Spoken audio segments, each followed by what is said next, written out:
Olá pessoal, tudo bem? Eu sou Erivaldo de Jesus, nascido em 25/12/1967. Eu sou filho de Raimunda Gonzaga de Jesus e de Vitorino Sena Santos, em memória. Eu nasci ali no bairro de Pituaçu, conhecido antigamente era Piaçabeira, hoje bairro de Pituaçu, ali próximo à boca do rio.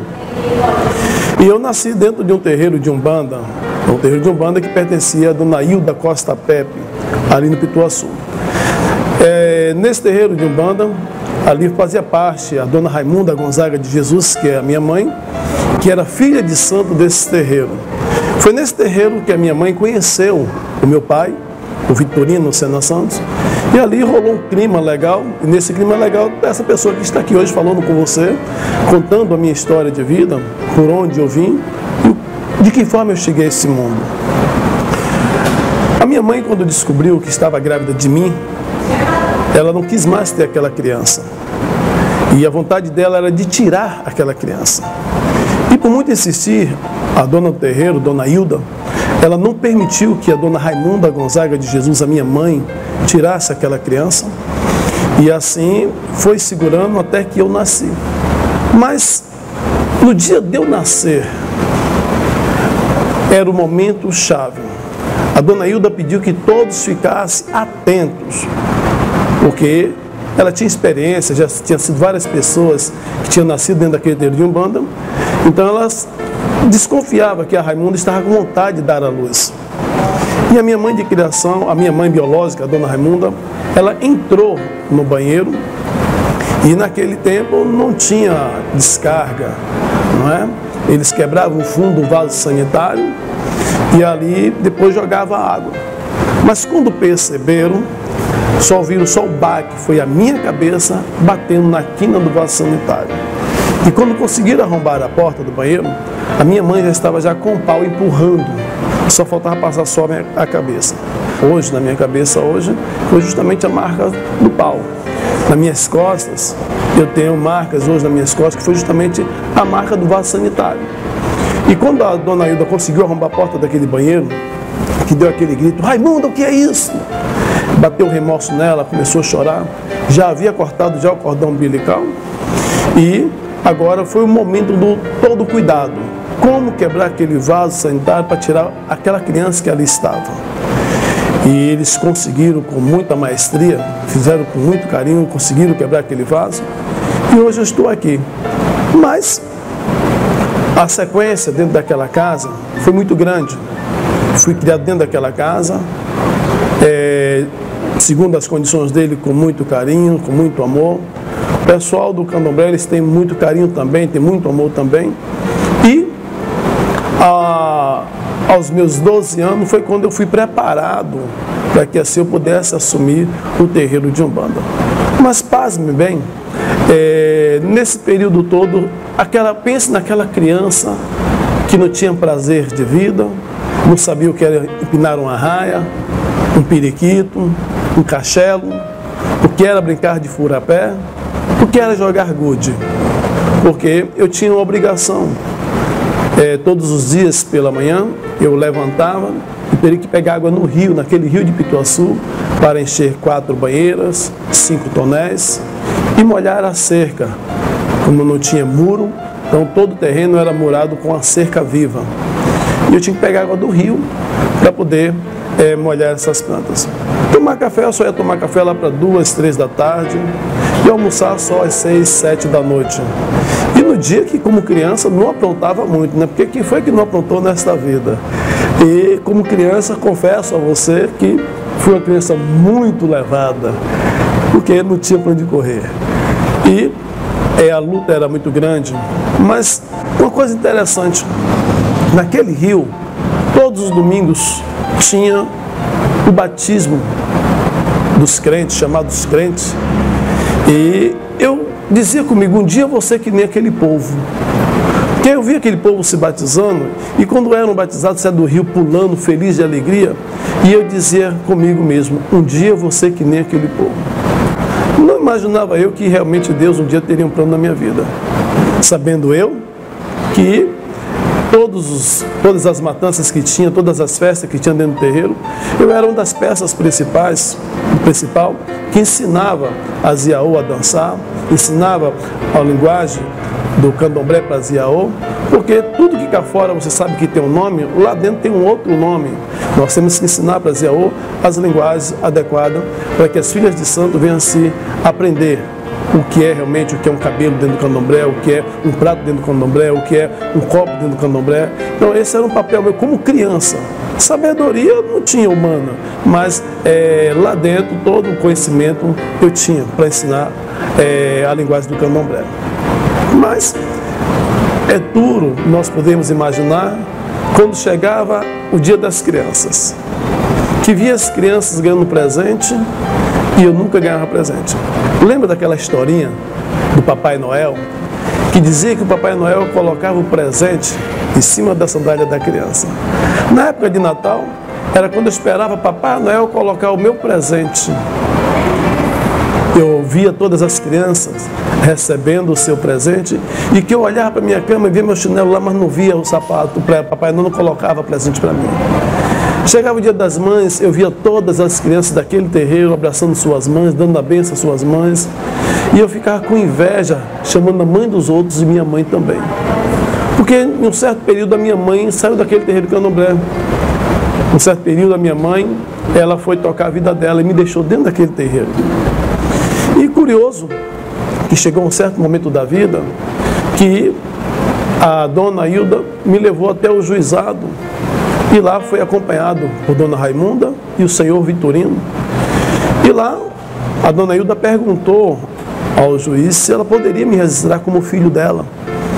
E o juiz disse que não, que naquela época tinha o quê? Tinha pai e tinha mãe, todos os dois novos, estavam vivos, jovens, e que eles que teriam que registrar. Porém, eu não poderia passar um dia nem na casa do meu pai e nem no casa da minha mãe, porque o que acontecesse comigo, quem ia responder seria a dona Hilda.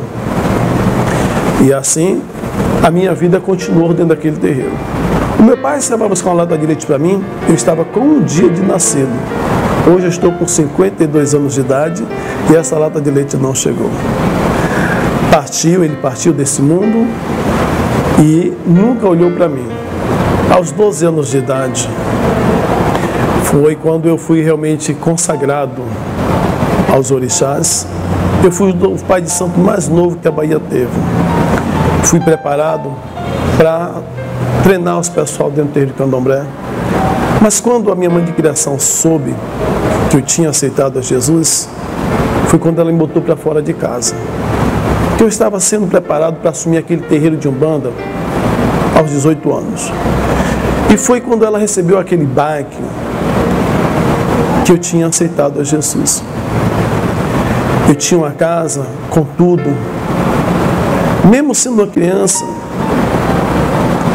que sofria, mesmo sendo uma criança que sentia a falta do seu pai, a falta da sua mãe, mas tudo me tinha.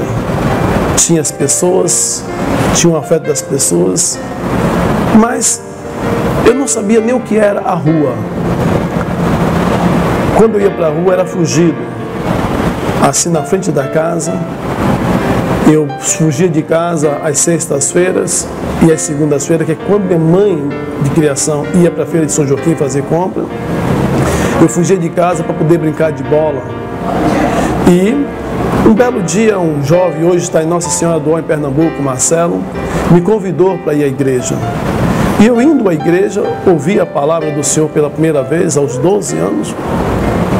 E a palavra que eu ouvi pela primeira vez está contido lá em Mateus 11, 28. Vinde a mim todos vós que estáis cansados e oprimidos, e eu vos aliviarei.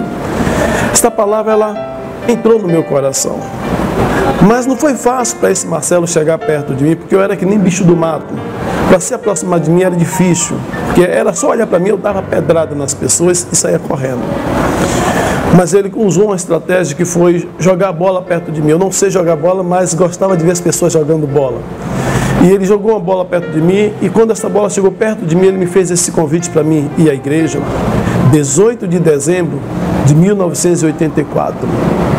Foi quando eu aceitei a Jesus. E chegando na igreja, que eu ouvi esta palavra, Naquela época a criança não assistia televisão. E eu fugi de casa. Eu tenho hoje nas minhas mãos marcas do muro. Quando eu acabei de pular o muro, o vidro levou um pedaço da minha mão. E quando eu vim da igreja, agora já crente, aceitei Jesus, agora onde é que eu vou dormir agora? Se eu batesse na porta, eu ia despertar a minha mãe de criação. Aonde é que eu vou dormir agora? Agora chegou o momento de eu dormir com os cachorros. Lá em casa tinha para média uns 30 cachorros.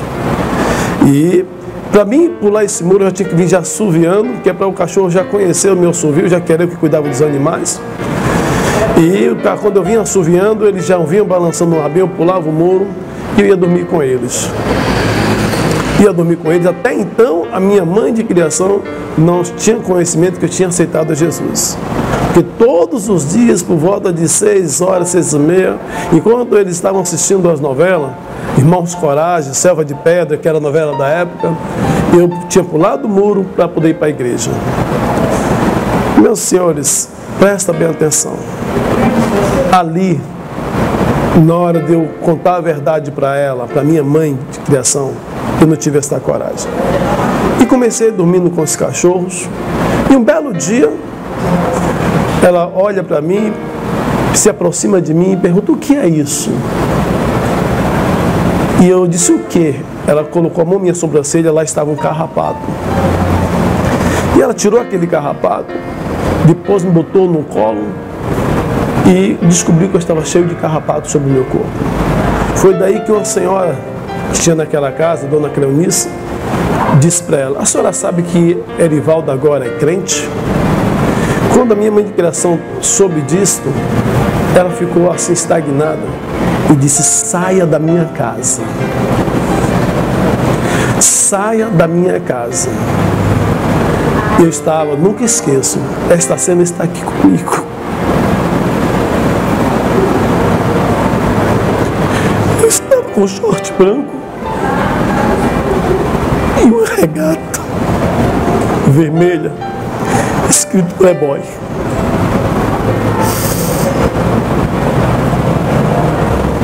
Eu tentei ainda ir no quarto pegar as roupas. Ela disse: não, você não vai pegar nada, você vai sair daqui como está. Tudo bem. Agora bate o cenário em mim: aonde eu vou dormir? Como é que eu vou comer? E aí comecei batendo perna para um lado, para o outro. Hoje, se você chegar no Pituaçu, tem a ciclovia. Eu rodava aquela ciclovia o dia todo procurando genipapo, procurando banana. Subia em pé de coco, o negócio não era subir, o negócio era na hora de descer. Que na hora que eu descia, ralava o peito todo, que eu não sabia subir. E um pé de coco. Subia a pulso, o negócio era na hora de descer. E curioso, na maioria das vezes eu subia, mas descia sem sucesso. Eu descia sem um coco na mão, porque eu não conseguia tirar o coco.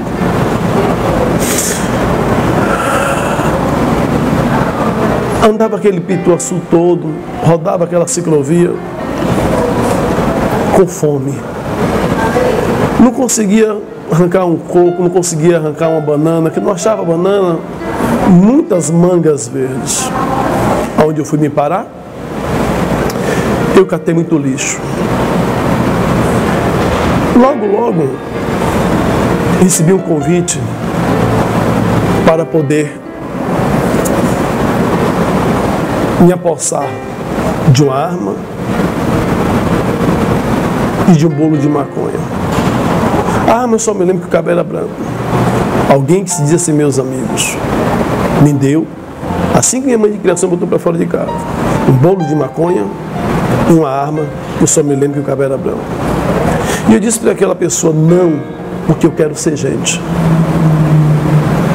E esse não foi um não muito difícil para mim naquele momento.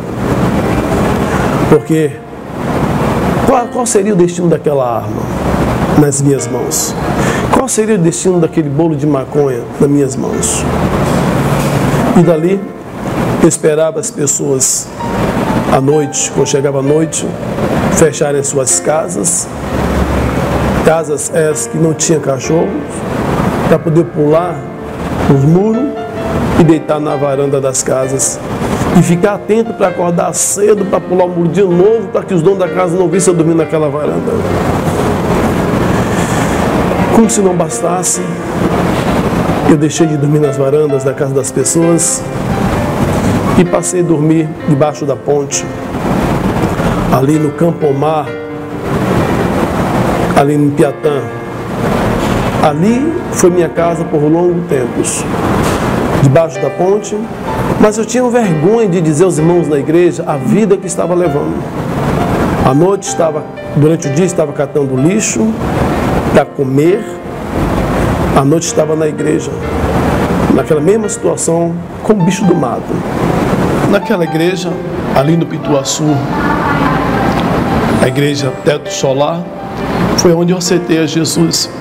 E naquela igreja tinha uma senhora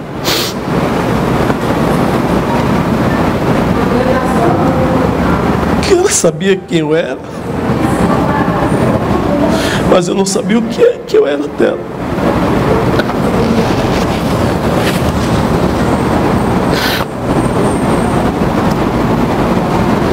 Ela chegou, queria chegar para mim, para me dar um presente.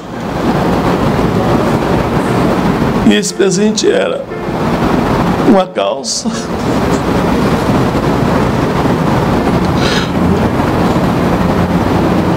uma primeira calça, depois de tanto tempo, uma camisa de manga comprida e um tênis. Mas ela não sabia como chegar perto de mim, porque eu era que nem bicho do mato mesmo.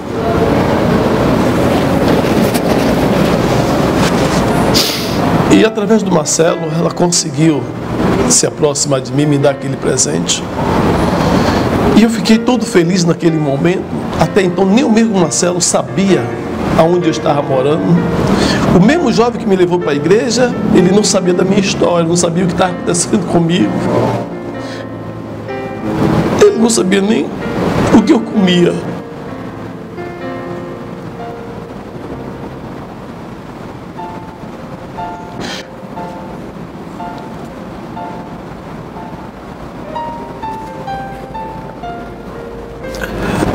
Mas ela conseguiu me dar aquele presente. E eu disse, quando eu chegar em casa, eu vou olhar. Que casa? Se eu morava debaixo da ponte. Tudo bem, fui para casa. No dia seguinte eu chego na igreja, à noite, com aquela calça bege, nunca esqueço. Aquele tênis branco e uma camisa azul de manga comprida.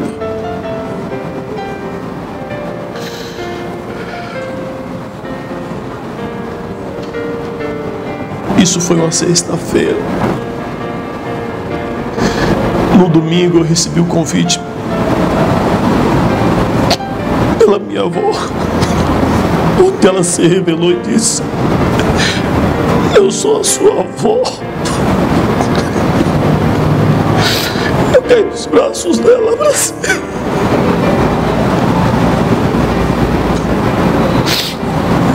E eu dentro de mim acreditei, porque eu via muito dizer que menino criado com vó era outra coisa. Eu disse: poxa, agora eu vou ter uma casa, agora eu vou ter uma família. Ela me fez aquele convite.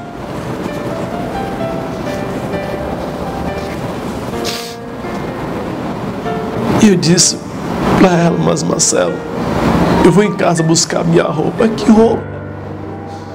Se eu só tinha só um short branco, uma regata vermelha escrito Playboy, e aquela camisa que eu ganhei de manga comprida, aquela calça que eu ganhei, aquele tênis dado por ela. Até então, aquele short, antes de ganhar aquela calça, antes de eu ganhar aquela camisa, aquele tênis, eu tomava banho no rio de Pituaçu. Por diversas vezes escovei meus dentes com carvão, com aroeira. Por diversas vezes escovei os meus dentes com sabão. Por diversas vezes tomei banho naquele rio e a roupa secava no meu corpo.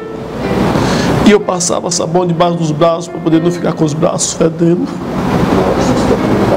No meio das pessoas, mas não queria estar fedendo.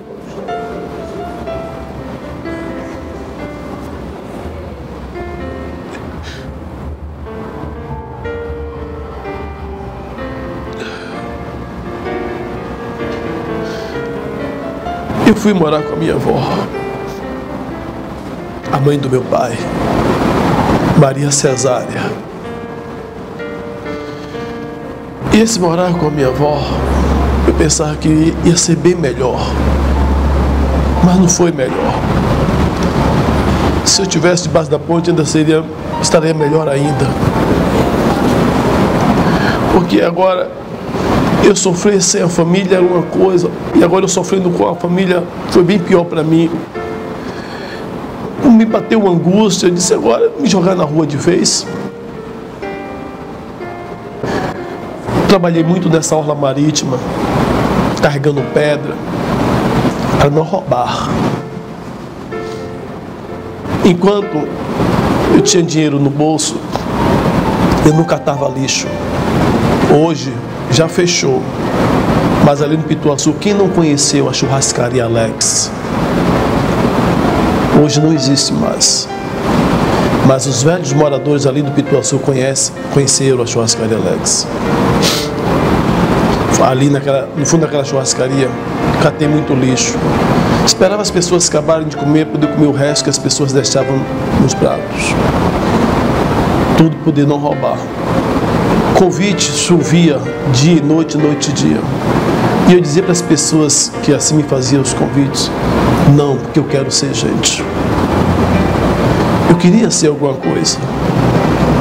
E a minha luta sempre foi essa, para querer ser alguma coisa.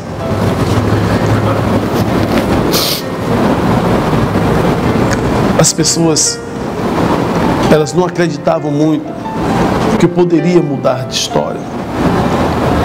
Mas eu queria, dentro do meu coração, servir ao Senhor com toda a minha força. Me engajei dentro da igreja, trabalhando com os jovens, acompanhando a obra missionária. E um belo dia, quando eu estou na casa da minha avó, chega lá o meu pai, que também até então não me conhecia, depois de grande. E quando ele chega na casa da mãe dele, ele me faz agora um convite para mim morar com ele. E eu fui morar com ele em São Caetano. A diferença quando eu fui morar com ele em São Caetano, eu levei meia dúzia de retratos, na época tirada pelo Lambi Lambi. Quem não conhece o saudoso Lambi Lambi? Todas as pessoas tiravam foto pelo Lambi Lambi. E naquela época, tinha uma senhora chamada Dona Aide, que conhecia muito bem a minha mãe biológica. E através disso aí, ela conseguiu a certidão de nascimento da minha mãe biológica. E agora eu estou com meia dúzia de retratos nas mãos e com a certidão de nascimento da minha mãe biológica. E agora eu vou para São Caetano, para a casa do meu pai, a convite dele, acreditando eu que ele ia tirar minha certidão de nascimento e iria tirar a minha identidade pela Vila Militar, porque ele era militar. Sonhei demais. O único benefício que ele achou que fez para mim foi me colocar dentro de uma academia de boxe, que ele queria que eu aprendesse o boxe para poder sair espancando as pessoas pela rua. Em São Caetano, naquela época, chovia bala. Se eu fosse fazer o que meu pai queria, talvez eu não estivesse aqui hoje contando para vocês. Quando eu vi isso da boca do meu pai, eu entrei dentro do quarto. Nesse dia nem banho tomei, tinha vindo da academia, só fiz trocar de roupa e voltei para ele e disse: meu pai, eu quero o dia de transporte, que eu vou voltar para a boca do rio, para a casa da minha avó, que eu vou tocar a minha vida. Ele nem se preocupou, me deu de transporte e nem no ponto me levou. Eu fui para o final de linha da Capelinha de São Caetano sozinho, peguei o transporte. Naquela época eu pegava ônibus pela cor e voltei para a Boca do Rio, porque eu não sabia ler. Com essa idade, 12, 13 anos, não sabia ler, nunca tinha entrado em nenhuma escola, eu não existia para a nação. Voltei para a Boca do Rio, falei para minha avó, a mãe dele, e disse: agora vou tirar meu documento como sem pai. E tirei minha certidão de nascimento como sem pai, tirei todos os meus documentos. O meu primeiro emprego que eu consegui foi numa escola que hoje é escola e faculdade ali na Boca do Rio, Escola Centro Cultural Montessoriano. Essa foi a escola que estava nascendo. E a dona da escola disse para mim: eu vou me arriscar empregando você aqui, porque se a fiscalização chegar aqui, minha empresa fecha. Ela me deu 90 dias para me tirar minha documentação. O que me levou para essa escola, para trabalhar como porteiro, foi um irmão da igreja chamada Lene. Daí eu já não era mais o bicho do mato. Daí as pessoas já conseguiam se aproximar de mim, já conseguiam falar comigo, já davam risada junto comigo. Já estava mais manso, já estava mais domesticado, melhor dizer assim. E eu nesse emprego, eu esperava as crianças entrar, e quando fechava o portão eu ia para a porta da alfabetização, ficar vendo a irmã Rose, uma irmã da igreja Casa da Bênção de Deus, dando aula para os alunos, e eu com um caderninho anotando tudo que ela passava no quadro. E um dia ela, percebendo a minha dedicação, o meu querer, ela se disponibilizou para mim e disse: você quer que eu te ensine a ler e a escrever?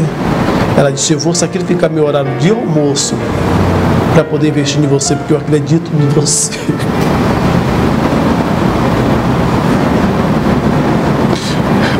Eu disse: eu quero. E eu comecei a aproveitar aqueles momentos. E a professora da segunda série também, vendo aquilo, ela também começou a sacrificar o horário de almoço dela, porque ela disse: eu acredito no teu potencial. E eu passei a aproveitar aquilo. Aos 15 anos, foi quando esta jovem olhou para mim e disse: vou conseguir uma vaga para você na escola José Tobias Neto. E ali foi quando eu entrei na escola pela primeira vez e comecei estudando. Mas os professores se reuniram, fizeram um conselho de classe, disseram: não tem condição de manter esse rapaz na alfabetização. Fizeram um teste comigo e me jogaram direto na 4ª série. E ali eu me empolguei com aquilo, empurrei meu rosto nos livros, comecei estudando. E firme com o Senhor Jesus. Como consegui concluir meu 2º grau, Deus me deu condições de eu concluir meu 2º grau. Conheci a jovem Leonildes Matos de Jesus, que hoje é minha esposa, que me deu 2 filhos lindos, Ana Raquel Matos de Jesus e José Felipe Matos de Jesus. Somos casados há 27 anos. Foi quando eu recebi o chamado, o ministério, fui para Alagoas, pastorei em Alagoas 3 anos, voltei aqui para a Bahia, estou aqui na Bahia agora, pastoreando em Lauro de Freitas. E antes de ir para Alagoas, um amigo nosso estava chegando aqui na Bahia, a Escola Superior de Psicanálise Clínica de Alagoas, e tinha que formar turma. Esse jovem virou para mim e disse: eu tenho um presente para te dar. Eu disse: o quê? Ele disse: uma bolsa para você fazer psicanálise. Foi a minha primeira formação. E eu fui, aceitei a bolsa, fiz psicanálise. Depois entrei no seminário, estudei mais 4 anos, sou bacharel em teologia. Diante de tanta tragédia, tanta dificuldade, eu resolvi perseguir o meu sonho, que era ser advogado. E agora e me matriculo em uma instituição de ensino, porque agora era hora de virar todo esse jogo, já que eu tinha um sonho, tinha um propósito, e esse sonho, esse propósito meu, era para me formar em advogado, que eu queria agora retribuir às pessoas aquilo que um dia alguém fez por mim. Alguém um dia acreditou em mim, apostou em mim, se deram para mim. Foi daí que nasceu o desejo de querer retribuir às pessoas. Então hoje, tudo que eu faço hoje é para retribuir às pessoas aquilo que um dia alguém fez por mim. Um dia alguém acreditou em mim. Então hoje o que eu faço é porque eu acredito em você também. Eu sei que você pode mudar. Eu sei que o seu talento está escondido. Como um dia alguém olhou para mim e disse: o seu talento está escondido, está na hora de você lutar por isso. Então é por isso que hoje eu me proponho a estar aqui e ajudar pessoas. Eu sei que a minha história, ela se confunde com de milhares e milhares de pessoas que tem por aí. Mas eu quero dizer para você que assim como eu venci, você pode vencer também. E pode ser o diferencial entre tantos que estão por aí. Porque às vezes nós ficamos chorando, acreditando que nós não iremos conseguir. Mas se nós ficarmos sempre olhando para trás, olhando as dificuldades, nós nunca iremos conseguir chegar a canto nenhum. Tudo que aconteceu na minha vida só me serviu como termômetro, poder olhar e ver que eu posso mudar a história. E eu mudei a história. Eu fiz uma história, estou fazendo uma história e quero levar você também a fazer uma história junto comigo. Eu saí da latrina diretamente para o trono. Hoje eu tenho a caneta na mão para ajudar você a ser melhor. Existem 3 pontos importantes na minha vida que eu não poderia esquecer de falar para você. Primeiro, da minha fé aos 12 anos e que me sustentou até hoje. Foi lá aos 12 anos onde tudo nasceu, onde tudo começou. Eu sou grato pela minha fé. Segundo, que eu não poderia esquecer, sou grato pela minha família. A família que eu tenho, abaixo de Deus, é a minha base, é a minha estrutura.